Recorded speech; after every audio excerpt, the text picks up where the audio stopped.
A paz do Senhor a todos os nossos irmãos, em especial os nossos professores de escola dominical, coordenadores, os superintendentes de escola dominical, os dirigentes também que participam. Hoje nós chegamos à lição de número 11, Jesus e o preço do discipulado. Lembre-se daquilo que eu falei a vocês, para estarem utilizando livros que trabalham capítulos por capítulo, livros de introdução, livros de introdução aos evangelhos, também livros de teologia do Novo Testamento.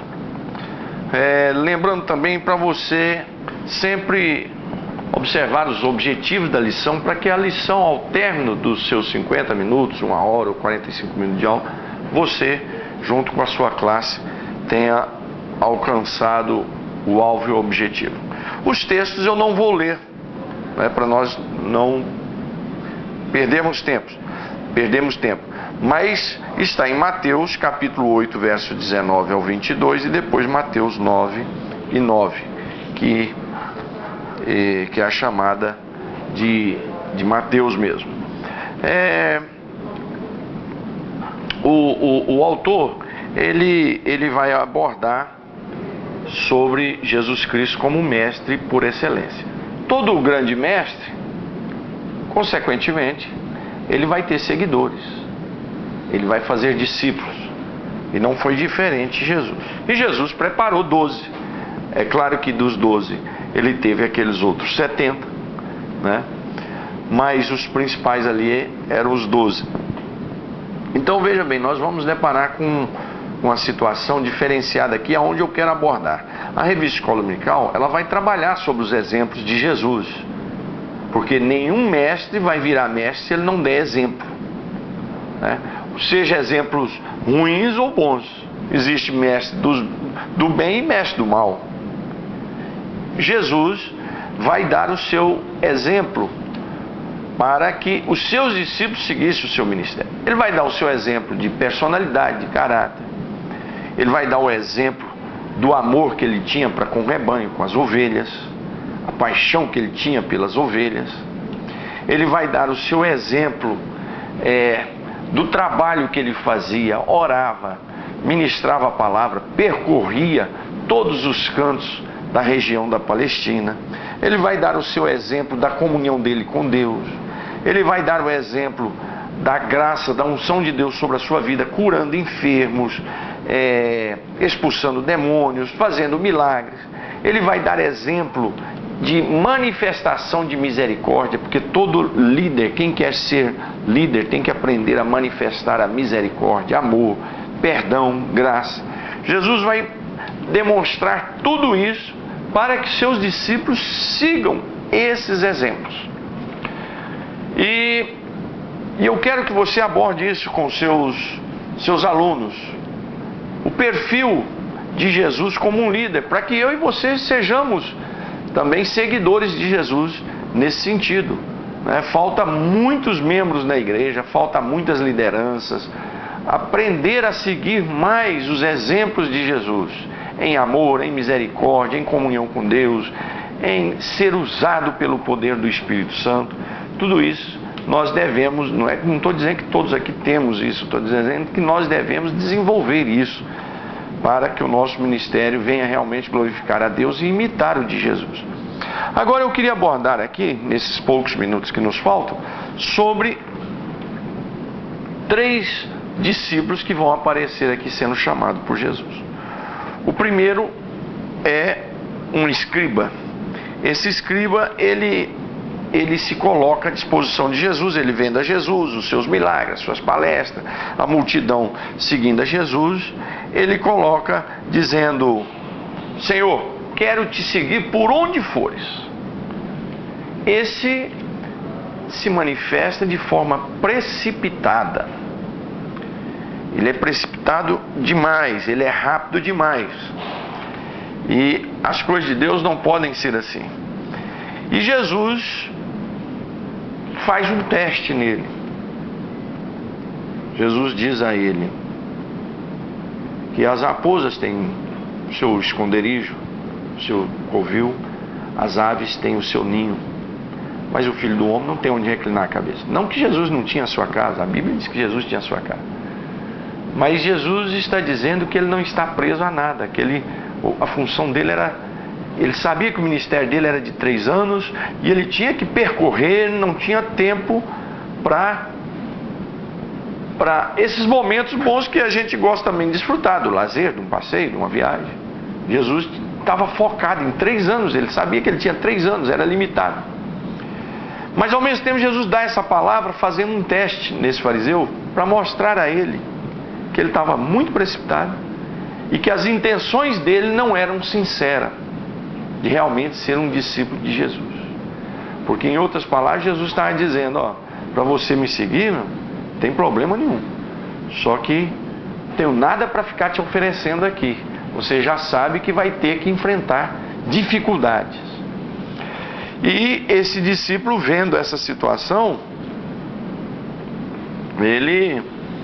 é claro que ele não vai seguir a Jesus, tanto é que ele não está entre os 12. Jesus poderia ter dito, como muitas vezes nós, precipitadamente como líderes, erramos querendo escolher pessoas para pôr ao nosso lado, só porque a pessoa tem uma patente, um nome, é de uma família, é isso, aquilo outro, tem um curso, ou tem um potencial financeiro, ou até mesmo um potencial intelectual. Não é assim a vocação, o chamado da obra de Deus. Jesus poderia pôr ele do lado dele para poder conquistar os fariseus. Jesus poderia ter colocado ele do lado dele para fazer nome junto à sociedade. Olha aí as pessoas que estão me seguindo. Jesus não preocupou com isso. Pelo contrário, daqui a pouco nós vamos ver, ele vai chamar Mateus, que vai criar uma confusão no meio das pessoas. Então, o que nós podemos tirar de lição nessa chamada desse homem? Primeiro, você tem que colocar o seu coração disposto. As pessoas têm que colocar o seu coração à disposição de Deus para a vocação. Mas você não pode se apressar para a vocação, para o ministério, para a obra de Deus. Tem que deixar Deus chamar, tem que deixar o Espírito Santo chamar, o próprio Cristo chamar. A Bíblia diz que Jesus subiu ao monte e orou. E aí ele desceu e escolheu aqueles que ele quis para o discipulado, para o apostolado. Então veja bem, o ministério não é para mim que quer ou você que quer, é Deus que vocaciona, é Deus que chama. E muitas vezes nós, como líderes, queremos também, em vez de deixar Deus chamar ou vocacionar, a gente quer fazer pessoas se auto-vocacionar, se auto-chamar. Deixa o Espírito de Deus trabalhar. Então, o que eu observo nisso aqui? Eu observo o seguinte: por que no meu ministério como pastor, e qualquer outro pastor presidente, eu já estou há 16 anos como presidente, eu observo obreiros, obreiras, em funções na igreja, dirigindo igrejas, que você tira ele daquela congregação, ele sai do ministério. Você tira ele da função que ele exerce na congregação, na igreja, ele sai da igreja. Ainda vem com aquela conversa: olha pastor, eu estava orando, e aí Jesus me falou. Isso é tudo balela. Tudo balela. São pessoas que não têm vocação, não têm chamada. Foram consagrações que nós fizemos precipitadamente. A Bíblia diz: não impõe as mãos precipitadamente sobre ninguém. Então, nós temos que fazer essa reflexão.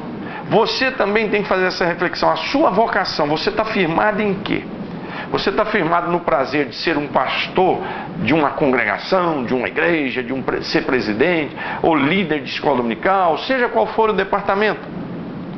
Porque é uma oportunidade de você estar na frente de alguém, ou porque você tem esse perfil de Jesus? Você está na obra de Deus porque ama as almas perdidas, porque ama as pessoas, porque está pronto a sacrificar. Olha, meu amigo, preste atenção. Uma coisa que você tem que frisar com os alunos: fazer a obra de Deus requer sacrifício. É peso sobre os seus ombros, requer sacrifício. Então eu queria que você dialogasse isso com o seu aluno, né? Essa facilidade de fazer a obra de Deus. Agora mesmo tem gente aí dando curso com diploma para ser pastores, pastora. Então nós temos que ter cuidado com isso. O discipulado de Jesus é completamente diferente. é vocação, é chamado, tem um preço a ser pago, e Jesus fala desse preço. O outro discípulo, Jesus, eu também te seguirei, mas só que deixa eu sepultar ali meus pais e tal. Um era rápido demais, o outro era lento. Isso fala de pessoas que querem fazer a obra de Deus, mas antes querem se estruturar, querem se organizar. Depois que tiver tudo estruturado, aí agora sim eu estou pronto para fazer a obra de Deus. A obra de Deus não é assim. A obra de Deus é desafio. Você tem que vir para o desafio. O que Deus vai fazer na sua vida lá na frente é outra coisa. Então eu queria que você questionasse isso com os alunos. Será que nós não temos muita gente no nosso meio que está querendo se estruturar muito para depois fazer a obra de Deus? Aí já não é viver de fé. Então, um era rápido, o outro era muito lento.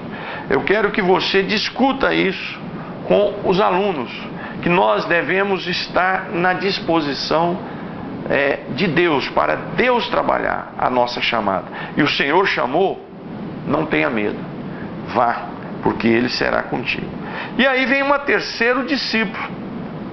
Esse discípulo está lá trabalhando, num trabalho constrangedor diante dos judeus, porque ele era um judeu, mas que cobrava imposto a favor dos romanos contra os judeus. Então ele era um inimigo dos judeus, ele era mal visto pelos judeus. Jesus vai passando, olha para ele e diz: segue-me. Ele não pediu demissão, ele não foi conversar com ninguém, ele imediatamente largou tudo e seguiu a Jesus. Então está aqui 3 homens que se aproximam de Jesus querendo ser discípulo. Ou na verdade, deixa eu até corrigir, 2 se propõem a ser discípulo, não estavam preparados. Aquele que estava ali quieto, quando Jesus passou e o chamou, ele imediatamente se colocou à disposição. Então eu queria que você fizesse uma reflexão com seus alunos sobre esses 3 personagens que estão em destaque. O fariseu, o escriba, que se coloca à disposição, né? Imediatamente diz: eu te sigo, aonde o senhor for, eu estou lá do lado. O outro já quer seguir a Jesus, mas inventa uma desculpa, e é lento, quer se organizar, quer isso, quer aquilo outro. E um terceiro que está ali, nem está sabendo o que está acontecendo, mas o próprio Jesus vem e chama. Isso nos ensina que a chamada para o ministério, para a obra de Deus, é uma chamada específica do céu. Ela não pode vir só dos nossos desejos. É claro que o desejo pode ser uma fonte, sim, já dessa vocação do Espírito Santo na nossa vida, sem dúvida nenhuma. Mas essa vocação, essa chamada tem que vir do céu. E quando ela vem do céu, e quando a pessoa realmente tem essa vocação, ele faz como Mateus, ele larga tudo e segue a Jesus. Então, eu observo como pastor presidente, que no nosso meio, eu já pastorei, esse é o 4º campo que eu estou dirigindo, e acompanho também companheiros de ministério. O que eu observo no nosso meio é que tem muita gente querendo fazer a obra de Deus apressadamente, se colocar como discípulo e no ministério, fazer a obra de Deus apressadamente, querem ser consagrados apressadamente, querem tomarem postos dentro da igreja só para poder ter um posto, outros não, lentamente, querem se estruturar, eu preciso me organizar, depois que eu vou fazer a obra de Deus, quer dizer, depois que você fez tudo, aí que eu vou fazer a obra de Deus. E tem aqueles que o Senhor está chamando e se coloca à disposição. Primeiro, fazemos uma reflexão entre nós mesmos. De qual desses 3 nós fazemos parte? E segundo, chame a sua classe e discuta sobre esses 3 formas de se apresentarem perante Jesus, sobre esses 3 homens que Jesus teve um encontro com ele. O escriba, esse outro que está no anonimato, diz aí Clemente de Alexandria, que esse segundo aí era Filipe, mas a tradição da história da igreja, mas isso não pode ser levado em consideração. E o terceiro, essa chamada de Mateus. Discuta isso em classe, né?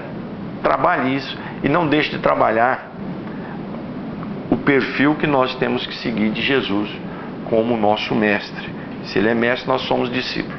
Então temos que seguir esse perfil de Jesus.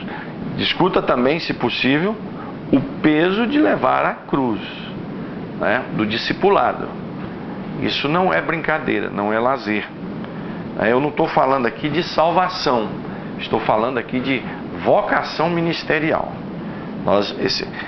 Essas 3 discussões aqui é sobre vocação ministerial. Não está se falando aqui de ser chamado para salvação.